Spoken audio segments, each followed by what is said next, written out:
Have you seen the Chinese lady who sells one item every minute or every second to Chinese people? Yes. Yeah. This is a shirt. Dude. This is a hat. This hat. This necklace. Very good. I didn't even say anything about it. Vito, if you need someone to do that voice and hold up product, I can do it for you. I think I might get in trouble if I do that voice on the whatnot. I think I might get in trouble. But dude, it's crazy. Like, I'll go on there, and a lot of it is these guys who like clean out storage lockers and stuff.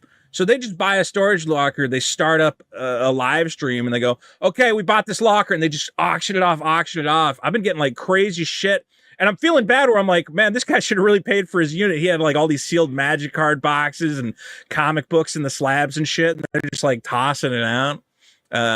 Crazy shit out there. But yeah, this is the future of commerce. It's like Twitch with throwing money at people. But what's the game plan with your packs of cards? How many are you selling? Are you going to keep any closed and like lock away or something? Yeah, see, I got to lock. Well, that's the thing is, I almost don't want to sell any now because like it seems like they're just going to keep. I kind of want to wait for them to hit like a plateau and then be like, okay, this is where the price is kind of settled at. Right now, prices are like bouncing around. But yeah, I've been selling a couple to like people on my streams or whatever. Well, that's fun because best case scenario, it goes up, and that's obviously good. But the worst case scenario is not that bad because then you get to open up magic cards. Exactly. If it goes to nothing, I go, whatever. I think at any point I'll break even. Worst case scenario. That is a great like dopamine hit on magic cards where like you see that 7th card, like you like pull everything slowly away and then you finally get to I think the 7th is always the rare. And it's just a nice little. I can see how people get addicted to it. They call it cardboard crack for a reason. Well, the big thing people are chasing is they made 77 golden chocobos, which I think is ridiculous, and I have no interest. But they're selling for like, I think one sold for like 30 grand. It's just yeah, and I'm like, that makes no sense to me. I'm like, I don't understand why chocobo of all things, but that's the big chase. I've always wondered why like a modern corporation or company doesn't do like a Charlie and the Chocolate Factory type thing with golden tickets, because I remember, for example, like Mountain Dew Pepsi used to do the under the lid, you would get a free Pepsi. And it happened like, I don't know, 1/8 of a time, enough that you were like, another one. And then obviously McDonald's had that game that turned out to be bullshit. We don't need to rehash that old story, but like that game, I remember picking up with the pieces. Like you got a small fry all the time. You'd always get a hash brown, and everybody likes a hash brown. They're so good. They're so good. The reason they gave you the hash brown was because nobody would wake up for McDonald's breakfast. They're like, half of these people are never going to get that free hash brown. That makes sense. Get yourself a refreshing medium soda. Oh, yeah. So you can peel 2 tabs off of it. I would do that. Yeah, that was so fun. And every single kid was always like, bro, I've already got Park Place. Like, I'm halfway there. You didn't know that. Did you ever run into the kids? I swear there was always a kid like every year who went, yeah, I had Boardwalk and I lost it. And I'm like, no, you fucking didn't. No, you didn't. No, I knew this kid. He had like a whole story. He's like, yeah, I was at the ball game. We pulled Boardwalk. We were going to be millionaires. And then, I guess I just lost it or something. I'm like, if you had $1 million in your pocket, you would not just hang out at the ball game. You'd go home and cash the fucking thing. That Tim Hortons, they have that roll up the rim to win thing. You know about that one? No, we don't really have Tim Hortons here. A little bit though, but yeah. America runs on Dunkin', Harley. Sorry, we're done with Tim Hortons anyways. But if you at the top of the cup, if you rolled it up, it would say if you're a winner or not. And I personally, firsthand, know someone that won it was maybe a Ford Taurus from that competition. Whoa. Yeah, about 16 years ago. They rolled the tail after that car. A base Ford Taurus. God damn. Kyle, you're not thinking this through. It was a 2009 Ford Taurus. Taupe. Yeah, it was like 2009, and that's like 35,000 Canadian dollars, dude. 2009, you could have bought a house with that. I think that's a ticket I could believe. Not really. I'm mocking that car, but I think I had a Focus at the time, so I can't throw stones. Oh, you're Ford fuckers. I still, Woody, that Ford fuckers story, like I've literally like 3 times just been going about my day, like doing dishes and like laughed out loud. Where I've been like, I've just remembered it. It kills me. chat in my live stream loved your mocking of it. It's so funny. So funny. Oh man. When I was a kid, I won a copy of Sonic the Hedgehog 3 from McDonald's. Remember they had like Sonic toys one year and you could like send away or something. And I was so excited. And my shitbag parents were like, yeah, but you already have Sonic 3. I'm like, yeah, but this is the special one that I won that they sent to me. And they're like, nah, you don't need that. And they made me take it to the store and like, pretend that we bought it and get like store credit to buy something else or whatever. And I'm like, no, I want my Sonic 3 that I won. Your parents are right though. No, because I would have kept it sealed because I was a weird kid. I would have been like, that's my sealed copy of Sonic 3, and now a sealed Sonic 3 is like $5,000 or something. You would have kept something sealed as a child? That's crazy. Yeah, dude, I have a copy of the. That's so joyless. I was a weird kid because like I remember hearing all those stories about like Collector Frenzy really started picking up when they started having all those like news articles about comic books being worth money and like Beanie Babies and all that shit. So I really did get it in my head. I'm like, I should hold on to some of this crap and see what happens. Yeah. So I have like a sealed Pokemon game on the Game Boy that I won in a Pokemon tournament years ago, and I just kept it for like 25 years. And now it's worth a fortune.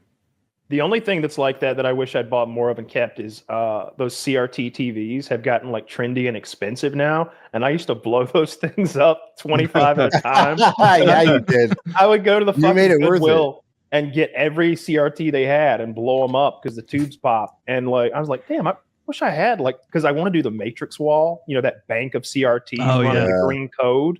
I thought that would be nifty. And like I started looking at what they cost the other day. It's like, fuck. This is what real TVs cost. You can get the cheapo CRTs for like $60-$80. That's old crazy. I was buying them for 15 or 20. Why would you want a game on a CRT? I don't want to. Oh, Taylor, gaming on a CRT is beautiful. The pixels are correct. The pixels are exact. Yeah. It's better than any modern TV. The guys who do speed runs and they have to hit those half frames and shit, they use CRT TVs. But I want it for decorative purposes. Like, yeah, but I know, Taylor. I know I went through that where I was like, why would I want that? And through experience, I actually did end up getting my hands on a CRT TV because I'm like, I don't want it all the time, but sometimes I want to go and fuck with it. And especially where it really excels is older games that when you play them, or like if it's Super Nintendo level graphics or a 2D style thing, your brain fills in so much of the image when it's a blurred CRT TV version of it instead of the perfect picture HD version. So a lot of these games, like a game portrait or in a game, or a character in a game, might look so goofy on an HD TV, but on a CRT looks great. And then there's absolutely zero input lag. It's supposed to make you a better gamer. Not that I need that, dude. I'm good. Also, Taylor, you ever play like an arcade game and you see how like good the picture looks on like a real arcade monitor? Maybe many years ago, not for a long time. Well, like your average consumer CRT was dog shit, but like if you get a top of the line display, so I actually had to drive out to like the middle of nowhere to find a guy who used to edit on Betamax for like local news stations, and he had two of these Sony PVM video monitors that I paid $100 each for. They now go for like $1,200. And they have RGB input, which most American TVs didn't have. It was kind of in the UK and I think mostly in Japan. And games just look fucking incredible. Like, are those component cables? No, it's like this big chunky connector. RGB connector. Yeah. It's like this. Yeah, only certain, and again, like top of the line Sony's from the era will have them. You can also get it modded into like a lot of TVs. Some consoles don't even have, like, you can pay guys like $100 just to mod RGB support like into your Dreamcast, into your Super Nintendo, and the video quality that comes out, you're like, oh, that's what the guy was looking at on his computer when he was designing it, and then it made it to your house and it was all blurry and shitty, and he's like, well, I can't help you there. It's crazy, man. The quality is there. Yeah, no, I have one upstairs, but I can't change the input. It didn't come with a remote, and I can't change the input.